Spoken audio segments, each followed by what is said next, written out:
සුබ දවසක් ඔබ සියලු දෙනාටම. නෙතු පියස තුලින් බලාපොරොත්තු වන්නේ රජයේ උසස් තරඟ විභාග සඳහා අදාළ වන බුද්ධි පරීක්ෂණ ප්‍රශ්න පත්‍රයේ ගැටළු වලට පිළිතුරු සැපයීම. මා ශ්‍රී ලංකා අධ්‍යාපන පරිපාලන සේවයේ එක ශ්‍රේණියේ නිලධාරිනියක් හැටියට විදුහල්පතිවරියක් අධ්‍යාපන අධ්‍යක්ෂකවරියක් විදියට කටයුතු කළා. එහිදී මා ලබාගත් පන්නරය තුලින් මේ දැනුම ඔබ වෙත ලබා දෙන්නයි නෙතු පියස වැඩසටහන මම ආරම්භ කළේ. අද මම නෙතු පියස බුද්ධි පරීක්ෂණයේ පාඩම් මාලාවේ පළමු වීඩියෝව ලෙස දුර කාල වේග ගැටළු පිළිබඳ අවබෝධය ලබා දීම සිදු කරනු ලබනවා. අපි එහෙනම් දැන් යමු දුර කාල වේග පිළිබඳ මූලික අවබෝධය ලබා ගන්නට. අද වීඩියෝවෙන් මම කියලා දෙන්නේ දුර කාලය වේගය පිළිබඳ ගැටළු. එතකොට ඉස්සෙල්ලාම අපි වේගය කියන්නේ මොකක්ද කියලා අර්ථ දක්ව ගන්න ඕන.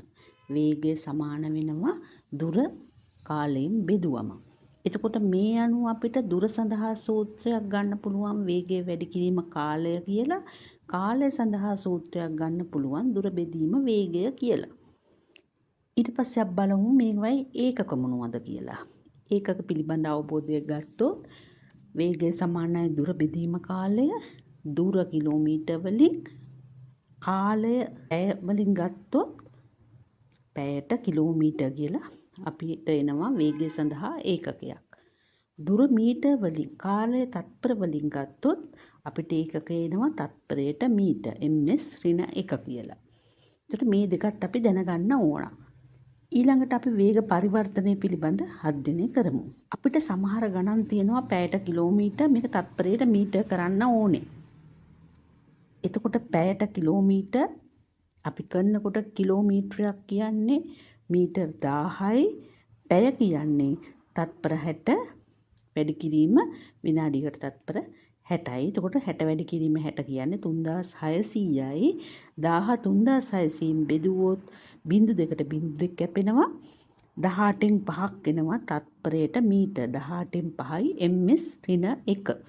අපිට මේක හොඳින් මතක තබා ගත යුතුයි. මොකද විභාග ප්‍රශ්න පත්‍රයේදී අපිට අභියෝගතා පරීක්ෂණයේදී ගාණක් සුළු කරනකොට අපිට මේව සුළු කර කර ඉන්න ඔල වෙලාවක් වෙන්නේ නැහැ.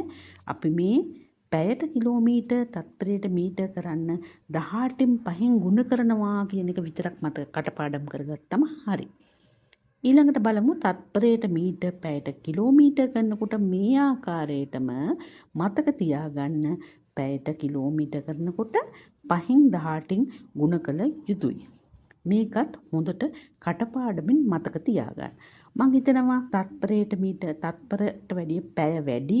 එතකොට ලවය වැඩි සංඛ්‍යාවක් වෙන්න ඕනේ. මේක නිසා 5න් 18 මේ විදිහට මතක තියාගන්න පුළුවන්. කොහොම හරි මේ සංඛ්‍යා දෙක ඔබ මතකයේ තබාගත යුතුයි. අපි සරල උදාහරණ කීපයක් බලමු. පැයට කිලෝමීටර් 54ක ඒකාකාර වේගයෙන් ගමන් කරන වාහනයක් තත්පර 10කදී ගමන් කරන දුර සොයන්න. එතකොට වේගය පැයට කිලෝමීටර් 54යි. තත්පර 10කදී යන්නේ. එහෙනම් අපිට වේග පරිවර්තනයක් කරන්න වෙනවා. වේගය පැයට කිලෝමීටර් 54 තත්පරයට මීටර් කරන්න ඕනේ. එහෙනම් කීයෙන්ද අපි ගුණ කරන්න ඕන? 18න් 5න්. 54 18න් 5න් ගුණ කරාම එනවා 18ව 3යි 3 5 15යි. වේගය එනවා තත්පරයට මීටර් 15. එතකොට අපෙන් අහලා තියෙන්නේ මොකද්ද? ගමන් කරන දුර. එතකොට වේගය සමානයි දුර බෙදීම කාලය. එතකොට දුර කියන්නේ වේගය වැඩි කිරීම කාලය. එතකොට වේගය අපි ඉස්සෙල්ල හෙව්වා 15යි තත්පරයට මීටර්. කාලය තත්පර 10යි. එතකොට ගමන් කරන දුර වෙනවා 150යි මීටර්. අපි තව උදාහරණයක් බලමු. තත්පරයට මීටර් 10ක ඒකාකාර වේගයෙන් ගමන් කරන වාහනයක් පැය 3කදී ගමන් කරන දුර සොයන්න. එතකොට අහන්නේ පැය 3කදී. එතකොට එහෙමනම් අපිට ඒකකය දීලා තියෙන තත්පරයට මීටර් අපි මේක පැයට කිලෝමීටර් කරන්න ඕන. එහෙනම් මොකද කරන්න ඕන? මේ තත්පරයට මීටර් 10 ගුණ කරන්න ඕන 5න් 18න්. මේක සුළු කරාම එනවා 5 1යි 5 2යි 2 18 36යි පැයට කිලෝමීටර් 36යි. එතකොට අපි හොයන්න ඕන දුර. එතකොට වේගය සමානයි දුර බෙදීම කාලය, දුර සමානයි වේගය වැඩි කිරීම කාලය. මේ නිසා වේගය පැයට කිලෝමීටර් 36 පැය 3න් ගුණ කරාම ගමන් කරන දුර එනවා 108යි කිලෝමීටර්. තවත් උදාහරණයක් බලමු. පැයට කිලෝමීටර් 180ක වේගයෙන් ගමන් කරන දුම්රියකට විදුලි කණුවක් පසු කර යෑමට තත්පර 6ක කාලයක් ගත වේ නම් දුම්රියේ දිග සොයන්න.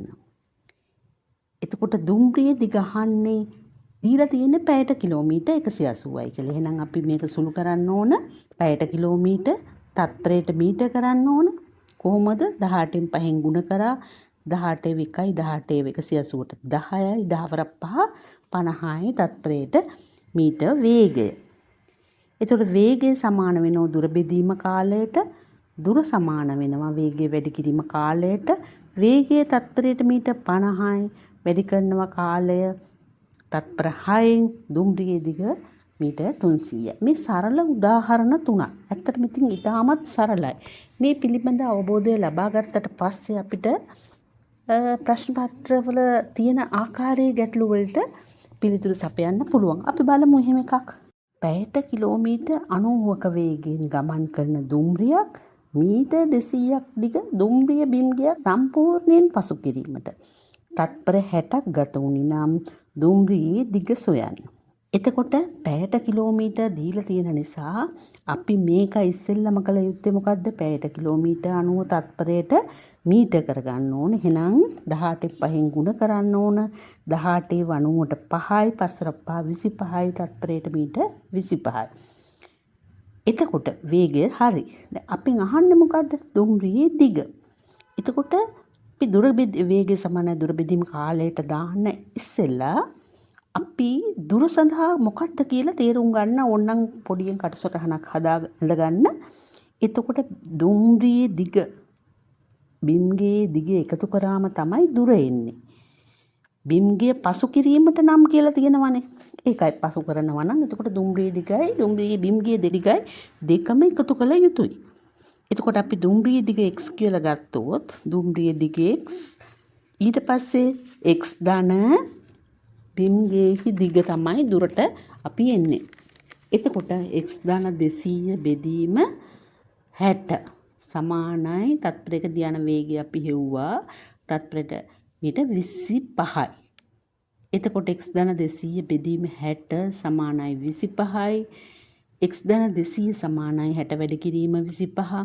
60 25න් වැඩි කරොත් 1500යි. x ධන 200 1500යි. එහෙනම් x කියන්නේ 1300යි. දුම්රියේ දිග වෙන්නේ 1300යි මීටර්. අපි අද පාඩමෙන් ඉගෙන ගත්ත වේගය පිළිබඳ සරල ගැටලු විසඳන ආකාරය. වෙනත් වීඩියෝවකින් නැවත හම්බෙමු වේගය පිළිබඳ මීට වඩා සංකීර්ණ වූ ගැටලු විසඳීම තුලින්. ඊළඟ වීඩියෝවෙන් බුද්ධි පරීක්ෂණය තරග විභාග ප්‍රශ්නවලට අදාළ වූ විවිධ වර්ගයේ වේග ගැටලු කීපයක් සාකච්ඡා කරන්න බලාපොරොත්තු වෙනවා. බුද්ධි පරීක්ෂණයේ ගැටලු විසඳන ආකාරය සරලව ඉගෙන ගැනීමට අපගේ NetBS චැනලය හා එක්වන්න.